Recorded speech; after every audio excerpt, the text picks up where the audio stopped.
ايه انتيا ارواحي. عندك بصل ما يشدش معك مده طويله، يعني يخلق يعني هذاك الحشيش ديالو الخضر، ويخلق منه دبان صغير، ذباب صغير، ويفسد لك يعني، ومضطره انك تعاودي تشري مره اخرى. ما تخسري دراهمك ما والو. عندك حل وحيد فقط. نتمنى قبل ما نبدا لا فيديو تشاركوا، ديروا له متابعه ولايك. نبداو. عندك هاد الطريقه فقط، هذا هو الحل تاعو. عنده هاد الشعره تاعو تحرقيهم في النار كيما كنت تشوفي، طريقه جد بسيطه وسهله.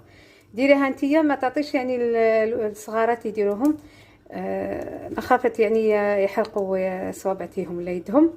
هكذا بهاد الطريقه، لا كي تشوفي فيها راح تحافظي على البصل ديالك مده طويله، ويعني ما تخسريش دراهمك وساعات تشري البصل. نتمنى الطريقه عجبتكم. تلاقوا فيديوهات اخرى. نقول لكم تهلاو في روحكم. سلام.